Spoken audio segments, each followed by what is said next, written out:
Hi all, welcome back to the final whistle there for another match preview on the channel. It's the last match preview of the year as we look ahead to next year's game.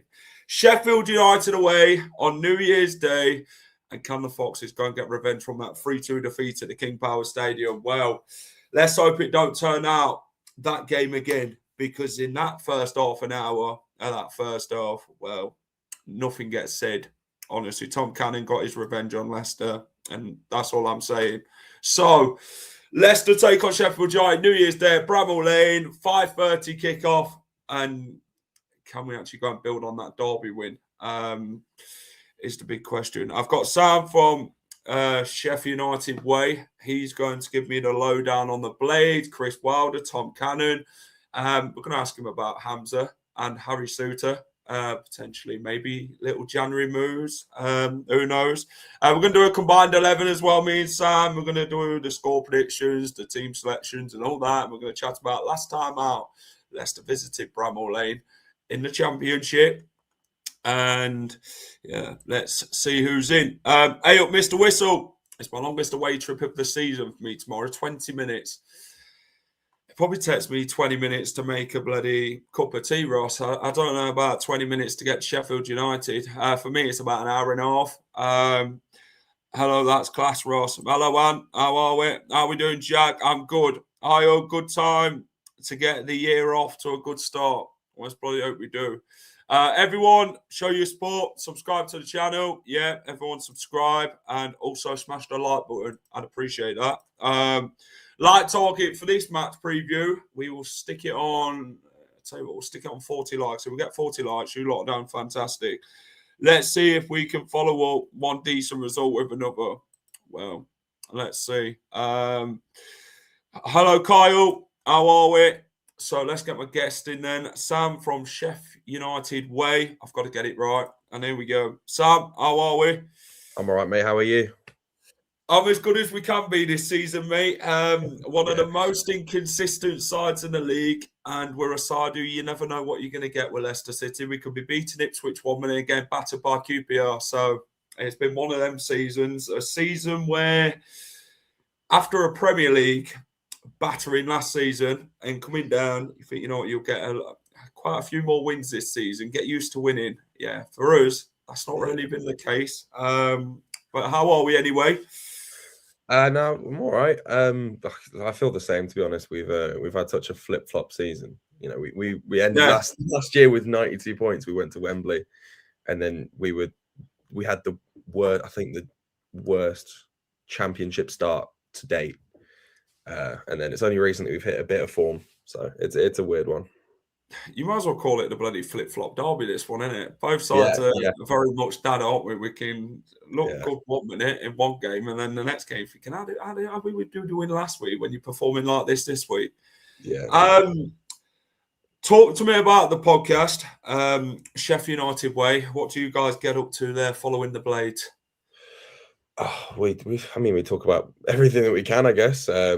We milk the club dry. No, we talk about we do previews, obviously, and starting 11s, who we think is going to do what. You know, transfer news. I think we've had a few videos on who's coming, who's going. We do a bit of everything. A good fan channel, I'd like to think. We do fan reaction interviews at the end and stuff like that. Is there any January transfer targets you got in mind? I know you've had Hamza Chowdhury been linked there, Harry Suter again. Is it two you sort of set your eyes on for signing from Leicester in January, or have you got other targets in mind? Well, myself personally, I haven't really thought about the two. I thought about Chowdhury a bit because I think we need a second right back. I think Sariki is doing the job for us this season, and I love him. But I think we need cover.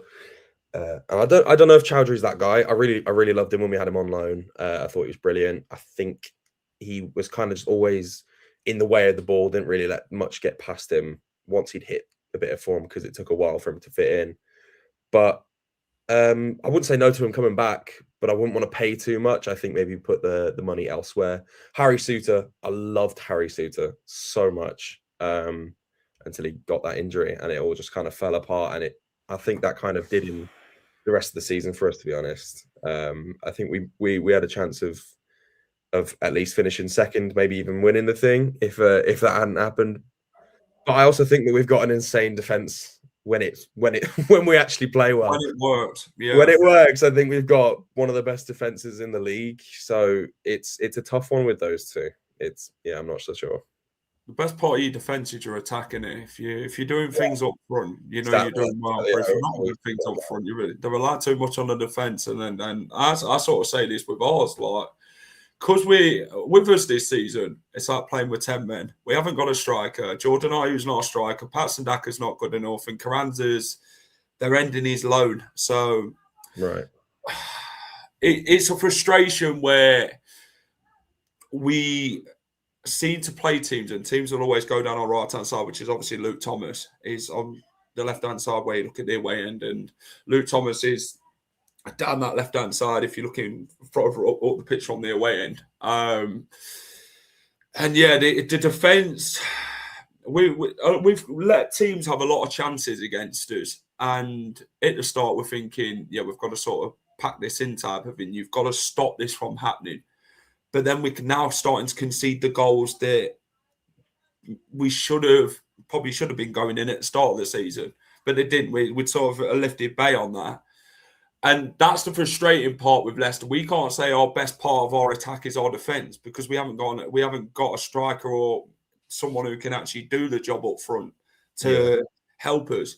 Jordan Ayew is a striker who, well, he plays everywhere. He can play defence, you can play him in goal. He'd even have a cup of tea with a steward. That's what Jordan Ayew's done this season. So, yeah.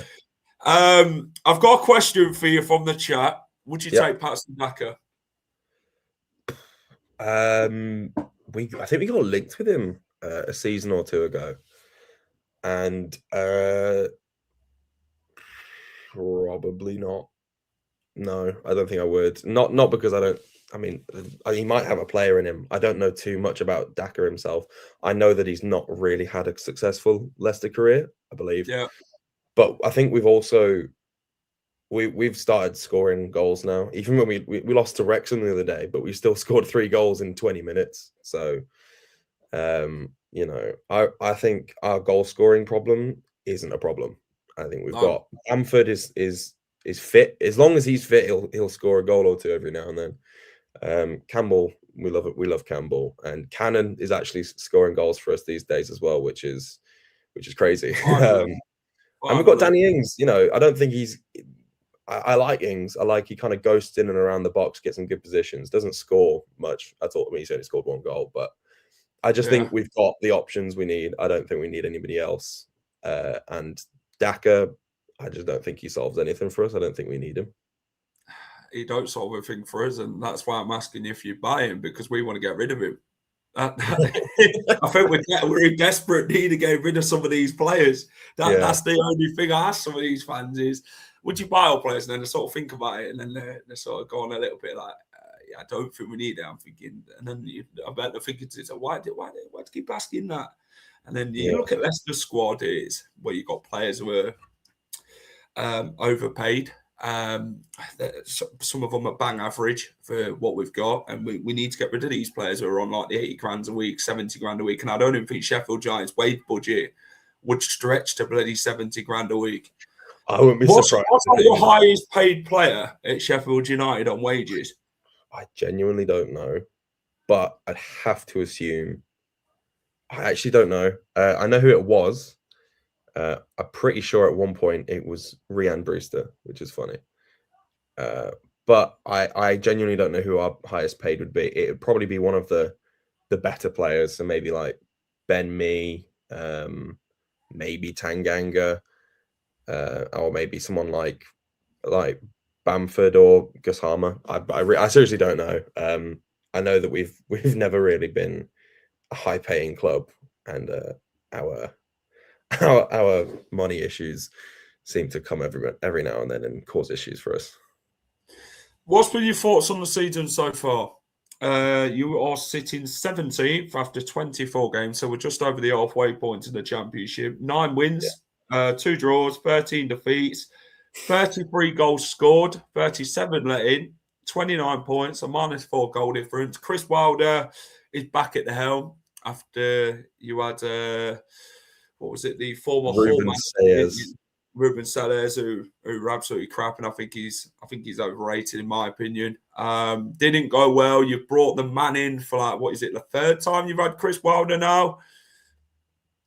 You must be playing in bloody triple wages at this point. You know, he keeps coming. Maybe he's our highest wage player. He's a bit like Roy Hodgson at Crystal Palace, isn't he? You know, he comes and then they just leave him to go and rest, and then he's back on his feet again. It's like, why do I keep doing this? But then he realises he's a Sheffield United fan. Yeah. And that passion from him, he puts that into a manager, doesn't he? He's a fan in it.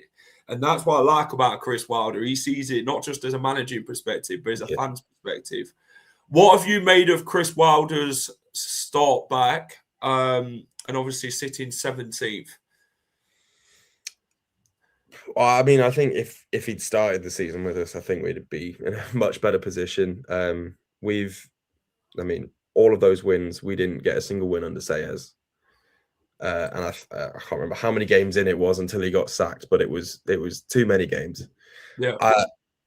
We love Wilder. I think we've got a bit of a love-hate relationship with him sometimes. I think personally, I when he got sacked, I kind of agreed with it just because obviously he got 92 points, which is crazy. Sack your manager after he gets that many. Club record, I think it was as well. But it's just his attitude is not what it always needs to be, and I think he throws players under the bus and he doesn't make the right substitutions. And he's come back, and I feel like he's improved on that a lot.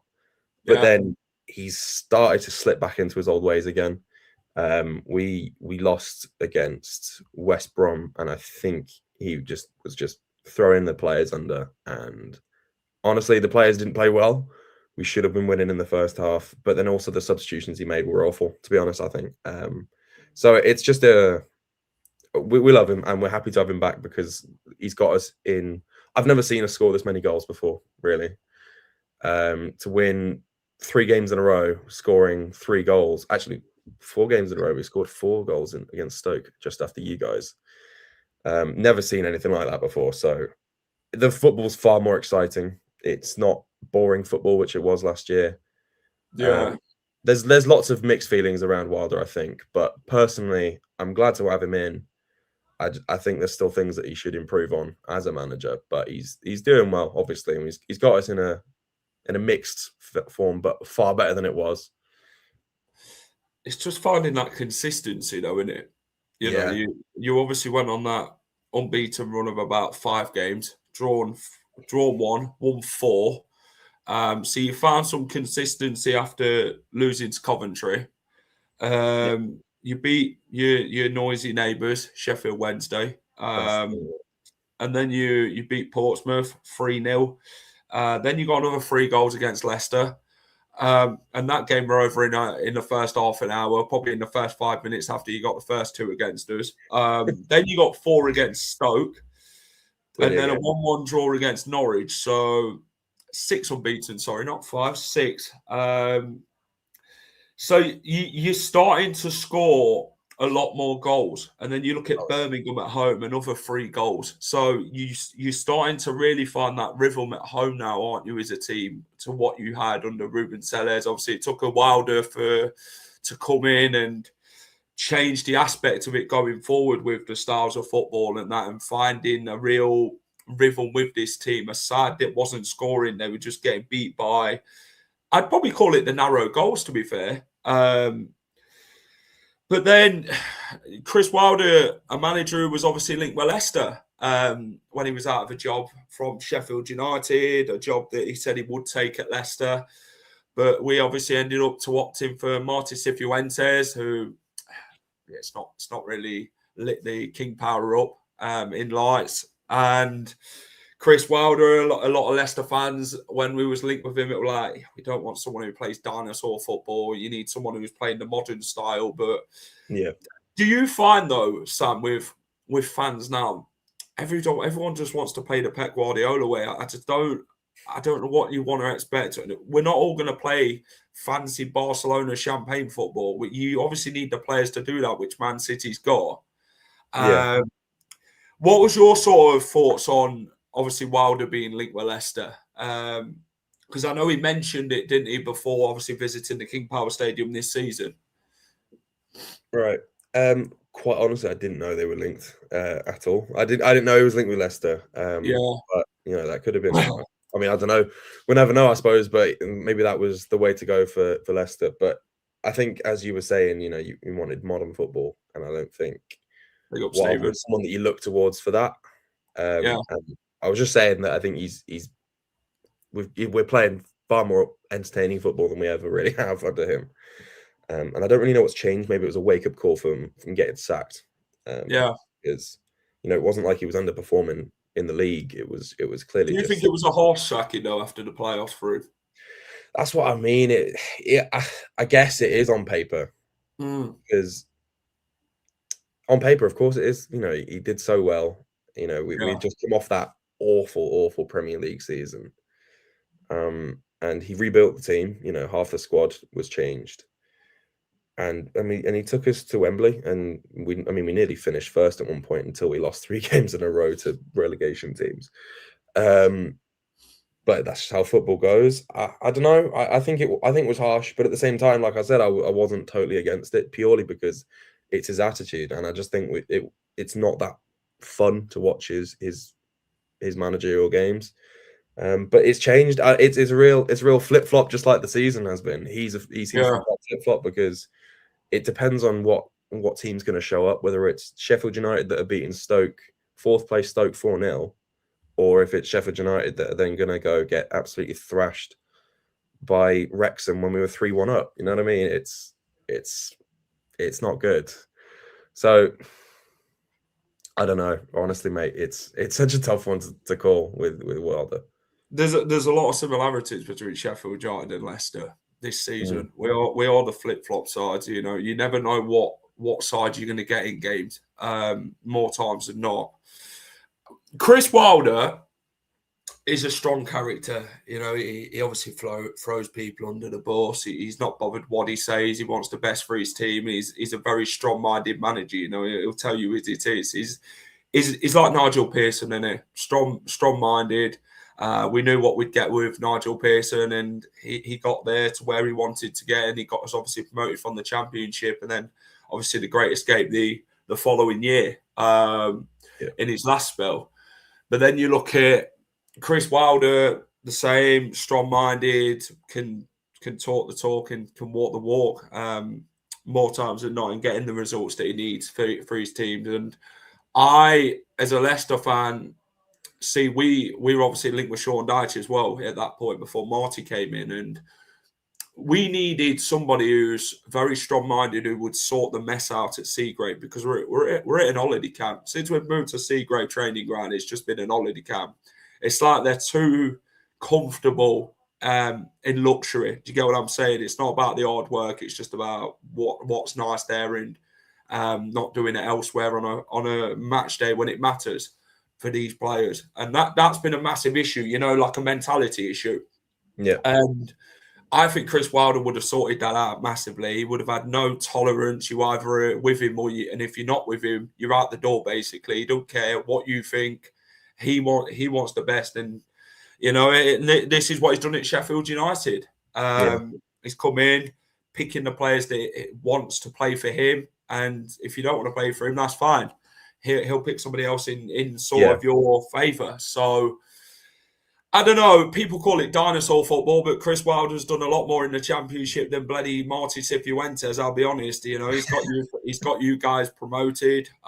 He's got what it takes in this league to be at the higher end. But obviously, right now, it started poorly with Sheffield United. This is why you are where you are in the table, because it was that poor start that's put you in that position.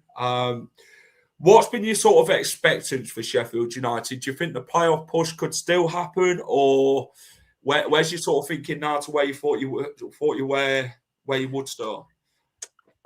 Well, I mean, there were predictions from multiple teams and multiple fans and stuff saying that we were going to be at least top 3, top 4. Some people said we win the league, which I would have loved. Which, at the same time, don't know if I want to be in the Premier League. It's awful. The money's there. I think that's it.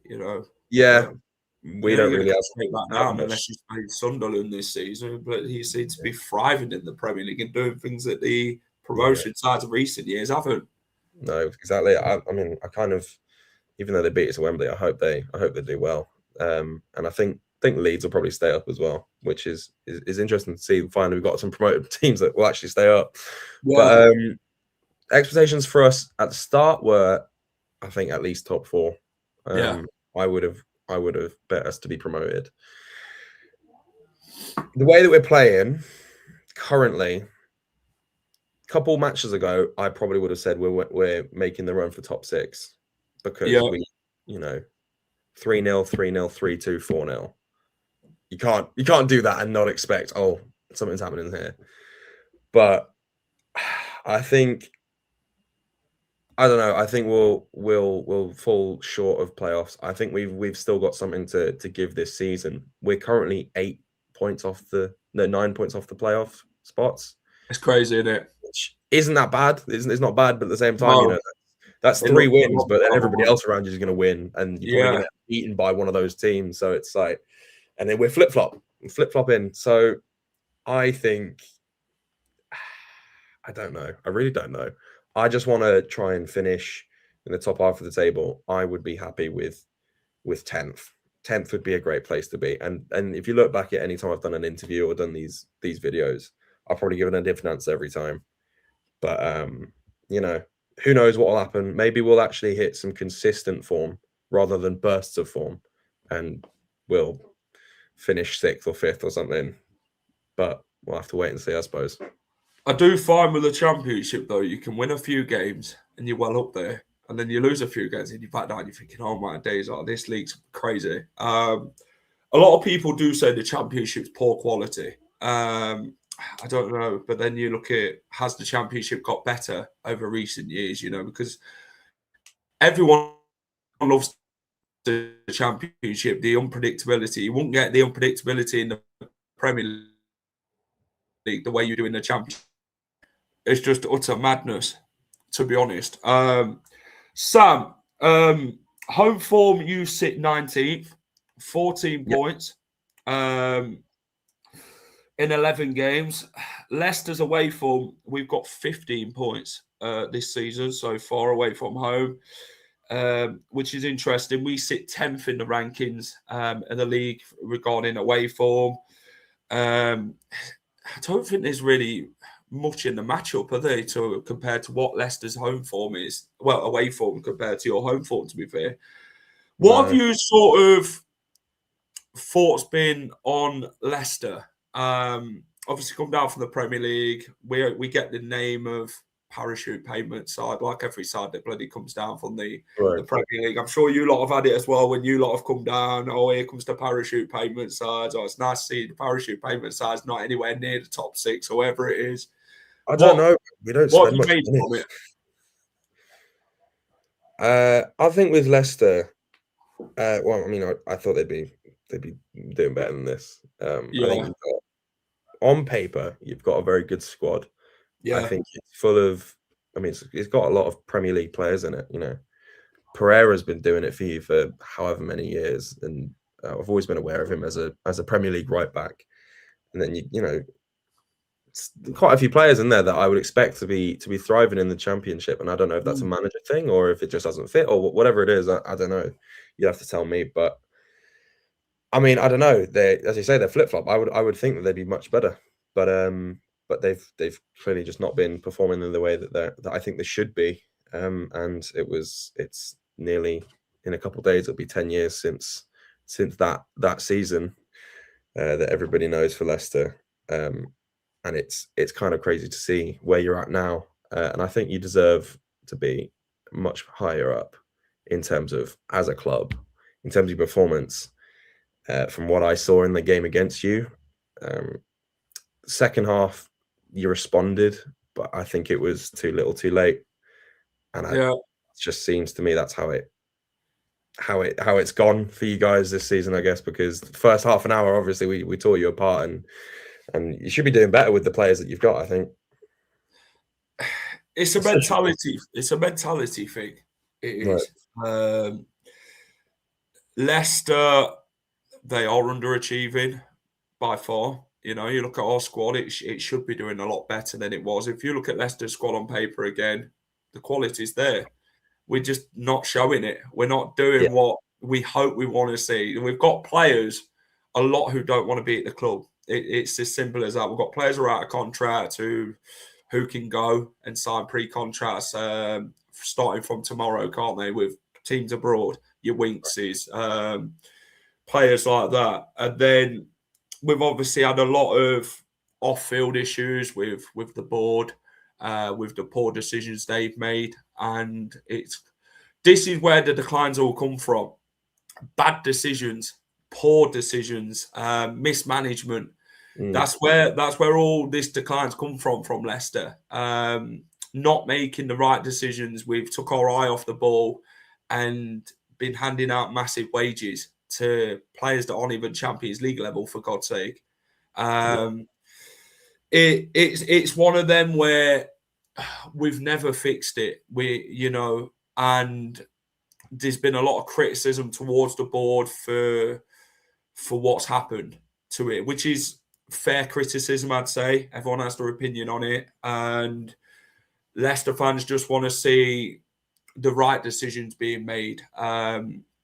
Obviously, the director of football, John Rudkin, comes under a lot of scrutiny for the contracts that have been handed out and all that, and it's fair criticism. It is, with the frustration towards him, with no one being held accountable for why Leicester City's decline has been so bad.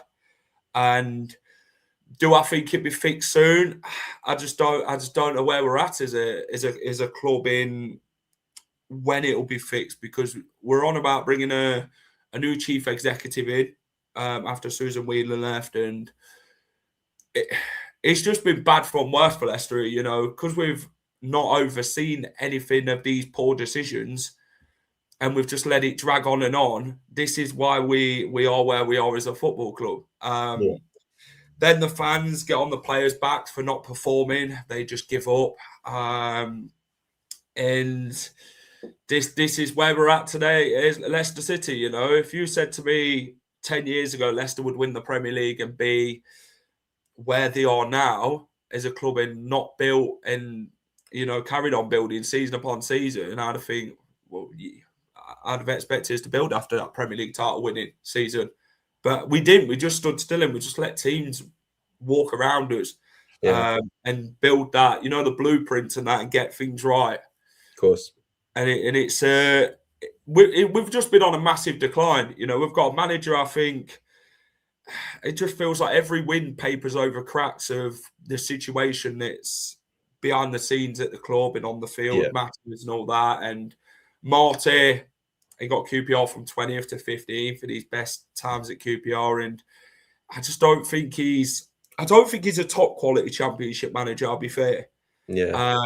But I think we only brought him in due to him wanting to pay to come, in my opinion. We've been a side this season who need a massive rebuild, a massive reshuffle from top to bottom. And we just haven't seen that and this is the crisis that we're in. And we want to know from the top, what's the plan? What is the plan? You speak in like see the media say a lot, and then you're thinking to yourself, okay, then the owner did the interview, and then he said, I want to communicate a lot more with the fans and that, but he's not communicated since that interview. And I want him to do well and obviously change things for the right, and prove, what you are up to it. You can do what you're saying. Obviously, things are not quick fixes, but you've got to be able to start somewhere and making it right, fixing these cracks and whatever it is, what's showing, and proving to people, that we are up to what we're saying here. We do want the best for the club, but it's just not showing that at the minute for me. And a lot of people have opinions on it, and that's everyone's opinion. I love the family for what they've done for the football club. I do. But sometimes you just got to give that little constructive criticism, ain't you? I think that's what it is. We're under a tough period as a club. Obviously, I know you guys had a little similar problem, didn't you, with your ownership, didn't you? It's just one of them, and it's obviously affected the whole. We've just come a whole circle, basically. I think we're in the lowest position we are now since 2010. So it sums out how bad things are as a club. Get rid of the deadwood. Yeah, there's a lot that needs doing that. Reshuffle, 8 players out of contract, no investment in the squad in the last 12 months. Yeah, I'd say that sums it up. When you sign in Jordan Ayew for £8 million, Oliver Skip for £20 million, and that just shows we're not making the right decisions. We're just panicking, basically. We're just hoping to fill holes for to see how far it takes us until basically the wall falls down. So I don't know. What have you made of Tom Cannon? Tom Cannon, last season, brought him in, I think it's 10 million we paid. Yeah. And at the time, he had 9 goals for Stoke. 5 of them he got in one game, I think, which is quite impressive. I mean, that's impressive. Or something like that.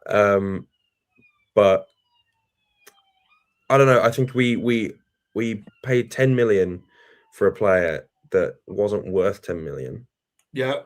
And I think, big price on his head is kind of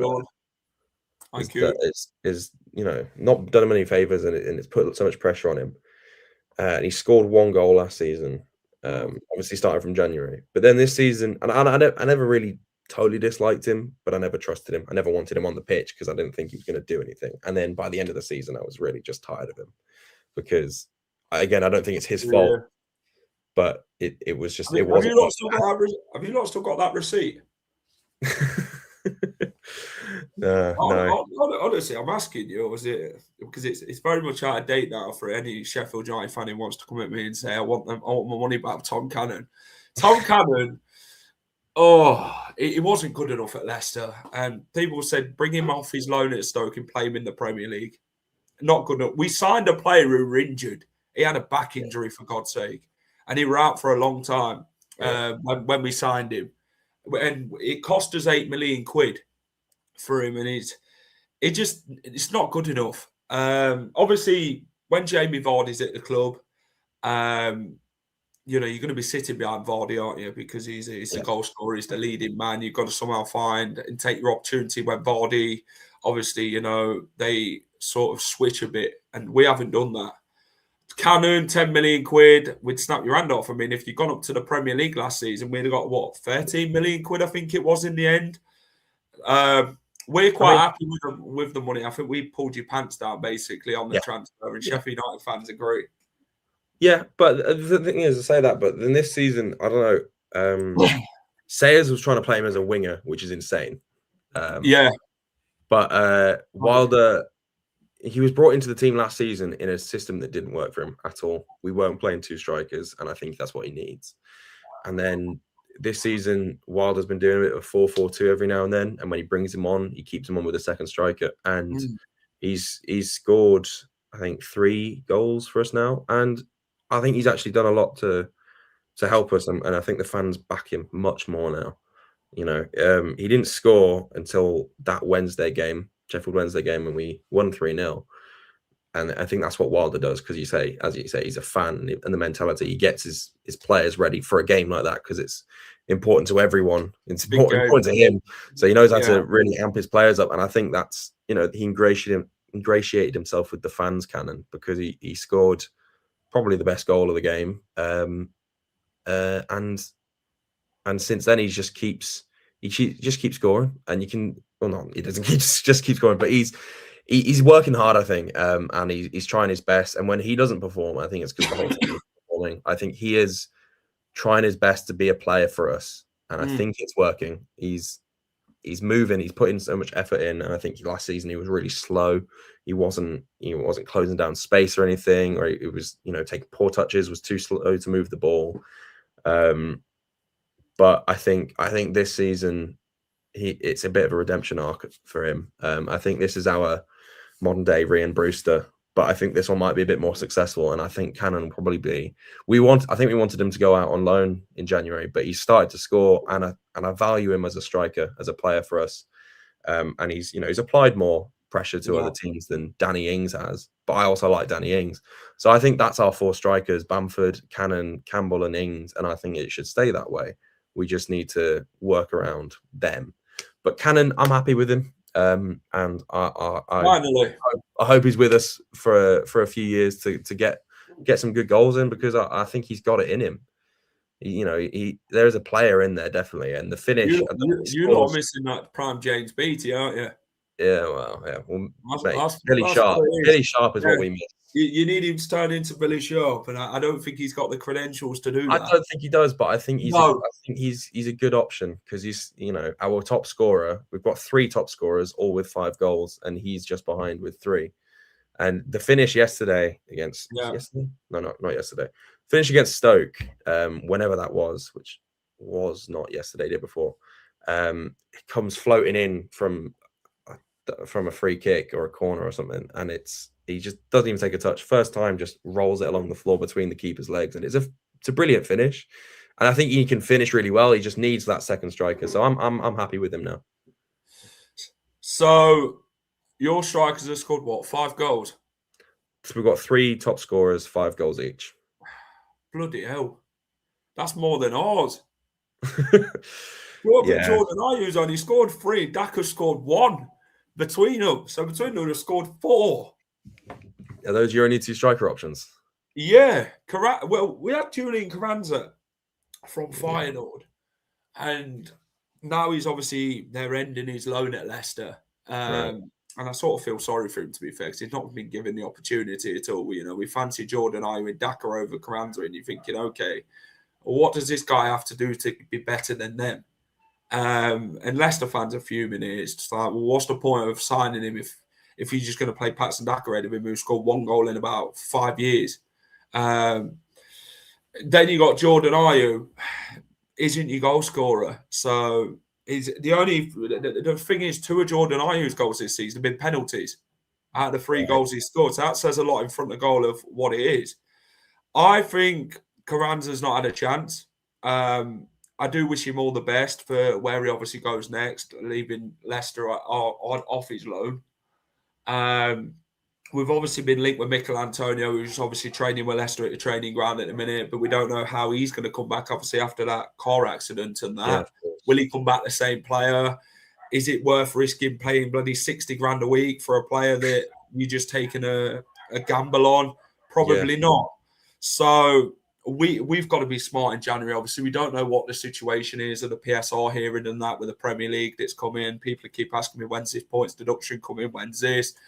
And they're just praying that we get enough to sort of finish just below other teams in the league. So it gives them a bit more an advantage. It'll even move the Blades up a place above Leicester. So I don't know. The striking department's a massive issue. We never replaced Jamie Vardy. Obviously, you lot hate Jamie Vardy, being a Sheffield Wednesday fan and scoring at Bramall Lane. And one of Jamie Vardy's best goals in his career is scoring that goal at Bramall Lane and doing the cup here in front of the Kop. So yeah, we ain't got that. We ain't got another Jamie Vardy in this Leicester team. We've obviously got a good few young lads coming through, like Jake Evans, Silko Thomas, Jeremy Monga, and them types of players who I think are really good. But, we need an out-and-out goal scorer, and that's what we're really lacking, to be honest. Let's look at last time. last time we played you was a few weeks ago, wasn't it? Not long ago now. 3-2 win for Sheffield United. We can't turn up in the first half now. We turned up at the King Power last time round. Obviously, Tom Cannon did score against Leicester. It was inevitable that he would score. But then, you got 3 goals within 30 minutes. You probably should have had about 5 or 6 in the first half. The goals that he scored, I think Callum O'Hare, did he score in that one? I don't know if it went as Riederveld's goal. It was O'Hare. It was overturned. It was O'Hare. Yeah. And then Peck scored. And it was dominance by Sheffield United. Then second half, Sheffield United took the shackles off and let Leicester back in the game. And, I think we got the 2 goals, didn't we, through Jordan James. And obviously Mavididi scored as well. We can't afford that type of performance again against you lot tomorrow, to be honest. I think the Bramall Lane's a tough place to go. When did we last win at Bramall Lane So we last won in the Premier League at Bramall Lane. It was a 2-1 win. Vardy scored again. I think that was the one where he broke the corner flag. I think it probably was. Yes, it was. In an empty stadium. Yeah. Through COVID. The last time we played you in the Championship at Bramall Lane, Leicester won 1-0. So that was 2011. Wow. So it's been what, 14 years? I'd say 15 years. It'll be into the new year, won't it? By the time we play you, so it's been a long time. What is your thoughts ahead of this game against Leicester? Do you think it'll be a sort of repeat game of what you saw at the King Power, or do you think, how do you think you'll set up against us? It's so hard to predict our games. I think you can say the same for yourselves. What I will say is, in that last match, 3-2, I think those, we let you play in the second half, but I also think those goals were gifted. Yeah. I think you can probably blame Cooper, our keeper, for both of them. The Jordan James one's just an unbelievable strike. I mean, the thing is with Cooper is, he shifts onto this wrong leg and he should put an arm out, but I think he's injured. We all think he's injured. He's got a back injury, is the rumour. And he just can't really move when he needs to really be reflexive. But it's not really an excuse. He should come to that Fatawu, that cross. He should be, doing something about that. But instead, he puts his arms down so he doesn't get too clattered by our own player. Ball goes in. So I think it was only 3-2 because we let it, and I think you lot just took it down a notch, didn't you? For the the scoreline didn't reflect our performance, at least in the first half, and I think it was we didn't do ourselves any favors. But in terms of this game tomorrow, which I am going to be there, so I'm looking forward to it. I think there'll be a few goals in it. We seem to be scoring, but at the same time, I just hope we don't turn up like bloody Stoke did at your place. Yeah, we just played Stoke, and and we started off really well, and then second half again we faded. We've had quite a few games, don't you? You start well first half, and then it's weird because Sheffield United. It's a bit like Leicester, 1 half football, and you're thinking, this is good, and then you're thinking, when's this 90-minute performance coming? What's happening? Yeah, I can't really think of many 90-minute performances that we've had. We perform really well for about 60 minutes, and then we kind of just let them do what they want. I reckon I do think we will be taking the win home tomorrow, but I don't think it'll be an easy game for anybody. So it's either going to be an insane thrashing for one team or the other, or it'll be really tight. I mean, it could be either way on it. So your last defeat at home was Derby in November. So you've not lost at home since then. So you drew to QPR, beat Portsmouth, beat Stoke, drew to Norwich, and beat Birmingham City. So you picked up 3 wins and 2 draws since November at home. It's a tough game. I think Tom Cannon will score again. I wouldn't be surprised if he doesn't. Patrick Bamford's banging in goals for you as well, isn't he? He seems to have found a bit of rhythm under Chris Wilder. They finally shook hands, aren't they, after the Bamford called him an anchor. It's how Leicester turn up in this game. Same thing for us, though. I don't know how to call us. This is the thing with the most inconsistent side in the league. And people say about Sheffield Wednesday, but you look at Sheffield Wednesday's team, it's a depleted side with not much there due to the current circumstances. Leicester's team,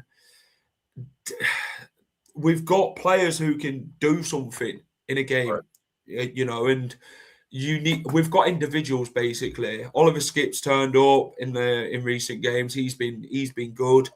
Jordan James has been fantastic all season. He's scored 7 goals this season. He's our top goal scorer, so he's really doing well. Bobby Reid, he's got 5 this season, and it seems like all the midfielders and wingers and that are the ones who are scoring the goals for Leicester. I think a point on the road would be good for us. I'd take a point, but then we play West Brom on Monday. So if we can go get a point against Sheffield United, or even all 3, if we do actually turn up like bloody prime Barcelona at Bramall Lane, and we can sort of manage the game well and get our substitutions right and turn up the way we did against Ipswich, I think we'll win the game. But if we turn up the way we did against QPR in our last away game, I think we'll be in trouble. I really do, because the cracks will start to show, and we can't afford to concede in the opening minutes of the game. Because when we seem to do that, it seems like the game gets away from us more times than not. So points on the road, make King Power a fortress again. Hello, Keith. How are we? I think we'll get spanked, unfortunately. I will say that home form you were talking about. Obviously, we lost to Derby. Last loss at home. The next home game was QPR, which was a 0-0, which was kind of like we played well, but wasn't really much in the game for anyone to win it. But then it was Sheffield Wednesday, which kicked off the form. And as I said, Wilder was always going to get us up. I always had us down for winning that, just because I know Wilder's always going to get us up for it. And Wednesday are in a terrible situation. And then that kicked off our form. And then our next home game that we didn't win, we won 4-0 against Stoke, and then it was 1-1 Norwich. I will say we had 8 players changed in the starting 11 for that, because following that Stoke game, about 4 or 5 of them came down with illness, and then there was an injury to City Peck as well, who was so important to that run of form. And we still played quite well with pretty much an entirely second team. So we should have won that, really. And then we went away to West Brom. But the point is that the home form is probably better than it actually looks. It's because we should have won that Norwich game if it weren't for all the players being out. And that you've got QPR. You've got good players. Yeah, you honestly have good players in the team. We've got a great squad. I think we've got one of the better squads. Yeah. But it's just we haven't found a way to make it all work until now, and then every now and then we find a way to not make it work. Then you've relied on Tyrese Campbell to get the goals, haven't you? Because Tom Cannon weren't banging them in. Danny Ings is he's scoring. Patrick Bamford scoring goals. Bamford should be scoring goals at this level. Though. I'd be bloody surprised if he didn't. It's just he's one of the best midfielders in the league. Gus Armour. I think he could play in the Premier League. I think he's a fantastic player. He really is. I agree. He's not been very good recently, though. To be honest, he was great against Birmingham, and then got a goal and an assist in that game. But we're having trouble with fitting him in. I think in a minute, because Callum O'Hare has been our Gus Armour of last season. This season, yeah, he's carried him this season, and with the goals he's been scoring. We've got so many brilliant midfielders. It's trying to fit them all in, and so Harmer obviously last season played like a wide left player. Yeah, O'Hare's been doing the same, and then against Birmingham, I think it was, we played. Or was it Birmingham? Let's have a look. Yeah, it was Birmingham. We had the 2 playing, and we had O'Hare in the 10, and then we had Harmer out wide, and that worked so well. And then Harmer was awful against Wrexham. I think we could blame him for a goal or 2 there. Could blame him for a goal against West Brom as well. And then Stoke, I don't even know if he played. I can't even remember if he played. He didn't play. He's not been very good. He's had, just like the team, he's had pockets of great form, but it's just trying to get it all to fit, and it's not seemingly working at the minute. Seems a bit like some of our players, Sam, to be honest. You know, not being seen. They seem to be good one minute and not the next. So Yeah. that's been. See, I said this about Abdul Fattah.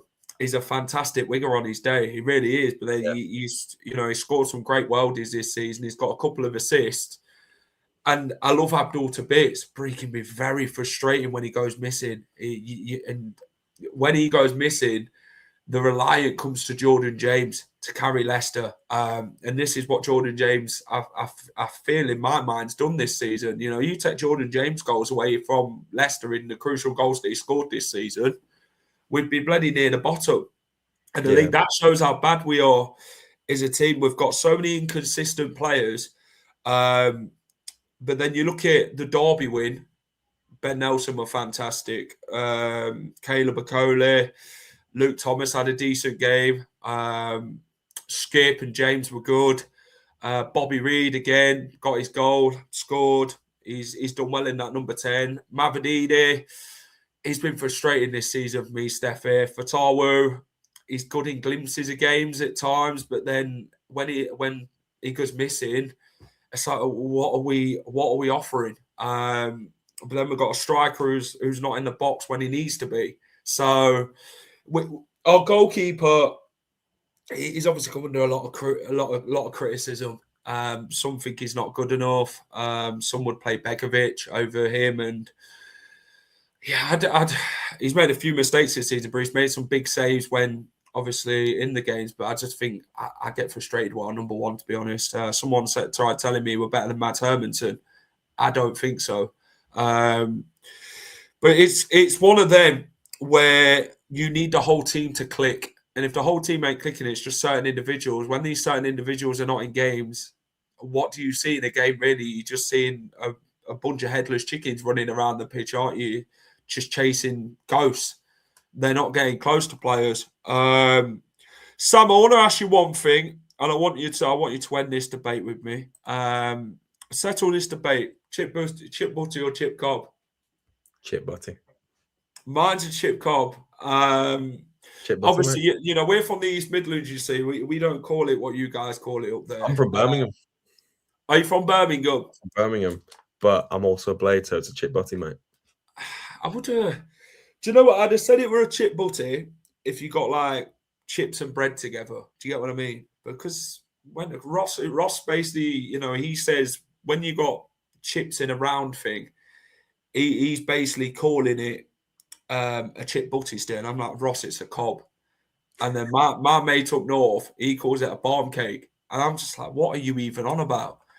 And there's a lot of debate around it, isn't there, regarding that. Is Sheffield red or blue? It's red, mate. It's very red. We say badge in the Newton. There's no question about that. Thank you. Right, Sam. Let's share the screen. Let's get through this. Let's do a combined 11. All right. Let me know when you see my screen. Where is it? Is it going to come up? Has it come up? I'm not seeing anything. Oh, there we go. There we go. Oh, there we go. Right, we're up and running. Right, here we go. So, what formation do you want to play? I mean, I don't know what kind of formations does Leicester tend to go for, because we either do a 4-4-2 or a 4-2-3-1. I'll tell you what, we'll stick with a 4-2-3-1. We'll go with that. Right, goalkeeper.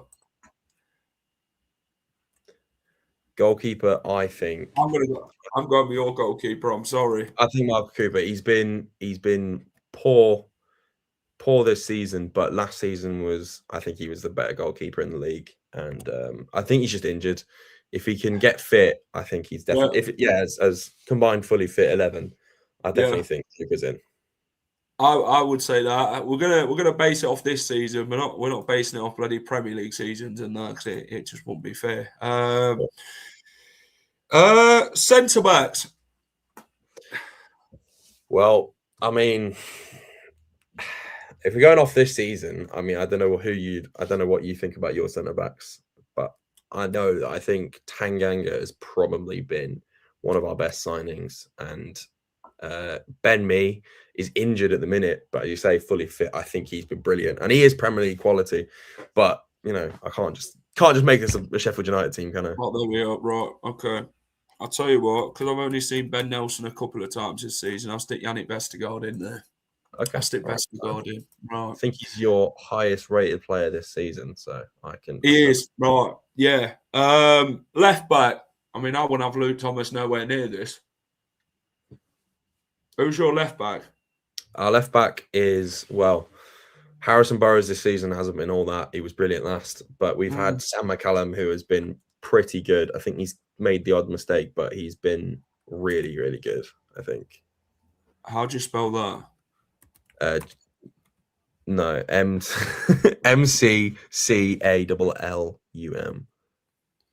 I think. Yeah, there we go. Sam McCallum, yeah? Yeah. Right, okay. Right back. Right back. Who's your right back? Femi Siriki. He got a couple of weeks ago, I think against Stoke, he got himself into the FIFA Team of the Week team. Personally, I'll go for him. I think he's brilliant. Yeah, I don't. I mean, a fully fit Ricardo Pereira. True.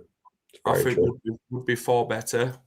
So I can't argue with that. I suppose he's been doing it for years, hasn't he? He's I'll concede to that. Yeah, they're worse than us. How they got more players? Well, they haven't got more players. I'm trying to make it as fair as possible. I can't just sit here and make a whole Leicester team, Steve. We're trying to do a combined 11 between us where we can just choose half each, basically. Obviously one team's going to have one more player than the other. So yeah, Steve, mate, if you want to put a couple of Leicester players in there, mate, let me know. Midfield, I'm going to put Jordan James in there, hands down. I suppose he's done it. He's done a good bit for you, hasn't he? If we're basing off the whole of the season, I would go. I'll tell you what, I will go Gus Harmer and Jordan James. I wouldn't. I mean, if we're talking about this season, I wouldn't put Harmer in. At least not. He wouldn't go in that position, but I wouldn't put him in. I think he's not been that brilliant. He's had pockets of being great. Left wing. I would. Striker. If we're having Harmer in for this season, that's fine. That must mean that you've not had a good left winger, but I'd put him left wing. I would in the midfield spot, I'd put Reed Fold. But how many players you got at the minute? 1, 2, 3, 4. I mean, I've got 3. So I'll tell you what. I will stick in here Bobby Reed as the number 10. I'll stick Bobby Reed in there. I will put Fatu outright, which is one of them. I will go with that. JJ and Fatu, yeah. Striker. I can't put any of our strikers in there. I'll be honest. I can't, in good conscience. I can't, in good conscience. I'll stick. Is Bamford your top goal scorer? He's our joint top goal scorer, and I would say that he's currently on the best form. So I would put Bamford. Right, I wouldn't put Harmer in over O'Hare if we're going on this season. What about Tyrese Campbell? Campbell, I love Campbell, but he's dried up on the goals recently. I think it's got to be Bamford for me. But I think Harmer should be replaced by O'Hare, and then that last midfield spot. If there's no one that you'd want to put in, I'd want to put in Reed of old. But skip for his work rate, yeah. If we're going on right now with the teams, Bamford's obviously scoring goals. He's doing something we ain't. Callum O'Hare's been your better midfielder. Fatawa and Reed and James, I'll agree with. McCallum, left back. I'd give you that. Vestergaard, I'm going to base Vestergaard on the whole season rather than judge. I can't really judge on Ben Nelson. I'd have put Ben Nelson in, but I can't really put him there right at this minute because I've not seen much of him this season to say of too much of him, if I'm honest. So Going over career, I think you've probably got more players in because you've got, much right. more. I'll tell you what. I'll tell you what. On the balance of midfield, I'm going to put Oliver Skipp in there. Okay. So I would give you left back, goalkeeper, left wing. Tanganga, I think he's a good defender. So yeah, I'll tell you what. I think that'd be ideal. And if I had to replace Skip, I'd probably put Gus Harmer in there. To be fair, Ross said Skip. Yeah, I'm going off recent form, Ross, and I think this team is in recent form is a good team. I think. I mean, I'd expect that team to win the championship. No, I don't know. But I tell you what, we might as well be managing this team then. If we can win the championship and get us up, fantastic. It's like a bloody pro clubs team, isn't it? Yeah. That's why we aren't managers. This is the thing. While we're only fans, Absolutely. we criticise from the stands and not on the touchline. Of course. So, yeah.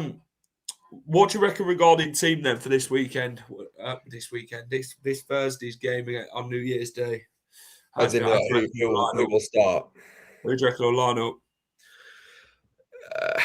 It's one of these things, specifically with Wilder. He tends to change stuff up.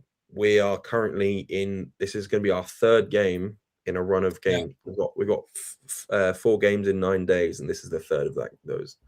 So we're playing a lot. So we have to do quite a bit of rotation. I reckon, obviously, Michael Cooper will start in goal. Femi Sariki will start on right back. Tanganga will always start. It's looking like it's going to be Tyler Binden, who was an absolute titan against Stoke. Yeah. And he's come in. He's had a bit of a stinker game before last, but he's been very good. Burrows or McCallum, I would say McCallum. I mean, I think McCallum's been the better player this season, but it's just who's he going to start? And what team's going to show up? The team that can win 4-0 or lose 4-0? Don't know. I reckon it'll be McCallum, and then I think he's going to go. I think he's going to want to put Cannon in because he knows Cannon will want to score again. So that means we'll play with 2 strikers up front, which means we'll play 4-4-2. So it'll be Cooper, Sariki, Tanganga, Binden, McCallum. I think if he's smart, he'll go O'Hare on the left, Riederwald in the middle, alongside, I think Arblaster will probably start, Brooks on the right, and then I want to say Bamford, because I think Bamford should be starting. But because if I know Chris Wilder, and I think I do, but to be honest, you can never really predict Chris Wilder. I think he'll want to start Cannon, and I think it's better to start Cannon alongside Campbell than Bamford. So I think it'll be Cannon and Campbell at the top. Right, Leicester's. Jesus, where do I start with Leicester? Stolarczyk in goal. I think that's where he'll go. Ben Nelson and Caleb Okolie is the 2 centre backs. I think he'll stick with that. Luke Thomas left back, Ricardo right back. Midfield 2 of James and Skip. Bobby Reed in that number 10. Jeremy Monger out left with Fatawa out right. And striker, I tell you what, I'm not going to put Jordan Ayew on. I'm going to put Silko Thomas down the middle. I'm going to go for that. Score prediction then, Sam.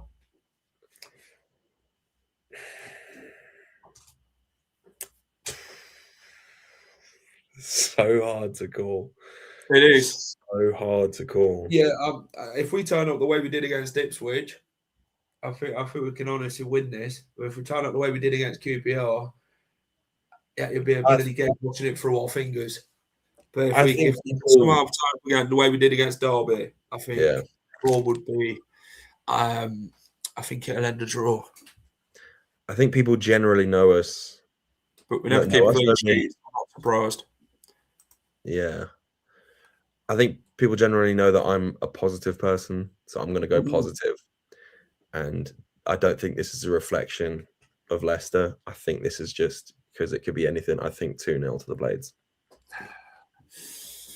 My heart has gone 2-1, but I'm going to go with what I predicted in the predictions. I'm going to go with 1-1 draw. We don't really draw much. Obviously, Tom we've had Cannon to score and Jordan James for Leicester. yeah. It's not a bad shout. I don't know. I feel like Tom Cannon doesn't seem to score in a goal, score in a game where others don't score. he only, he scored the last goal of the Wednesday 3-0. He scored the first goal of the 3-2 against you, and then he scored in the 2-1 against Stoke. He's won into the first He's like not really 40. the lone goal scorer. He's just kind of someone that adds to it. But he did score the winning goal the other day. So who knows? Who knows, man? Really, it's so hard to call it. Lovely stuff. Well, I'm going to wish you the best for the rest of the season, obviously, after tomorrow. Let's see if both sides can get up there. I don't know about us, but this points deduction scenario is still hindering over our heads, but it should be an interesting battle at the Lane. So, all the best, Sam. And give us a shout out for your podcast, mate. Let everybody know where they can find you before I let you go. You can find us at Sheffield United Way on YouTube, on Instagram, I believe on TikTok as well. That's not Sheffield United Way, it's just Chef United Way. And any decent food places for Ross? Decent food places. There's a big food market in the centre of Sheffield that actually does loads of different stalls and stuff. Or you can go have a greasy chip butty in a nearby pub or two. So maybe give that a go. Cheers, Sam. No worries. Happy New Year, mate. Happy New Year, mate. And we'll catch you again tomorrow. Cheers, pal. That was Sam from Sheffield United Way. Big up to everyone who's watched the hour. Hit the like button, subscribe to the channel if you're new and you haven't subscribed already. Please get down and do so. Help me out massively. If you're a Sheffield United fan, let me know your thoughts ahead of tomorrow's game, score predictions and all that. Talking about score predictions, Championship predictions is now out. Go and check them out for week 25 as we predict the New Year's Day game. Watching from down under, 2 hours till 2026. Big up. Happy New Year. Happy New Year, everyone. Just want to wish you a very happy New Year. Thank you for all your support in 2025. There's not much left. But really appreciate everyone who's stuck with us, supported us during the year, and got involved week in, week out, watched the vlogs, the previews, the championship predictions, and all that. So thank you very much. Big up to every single one of you. On to 2026 for the final whistle. Sheffield United away then on New Year's Day. Let's get it, shall we? Come on, the Foxes. Catch you soon.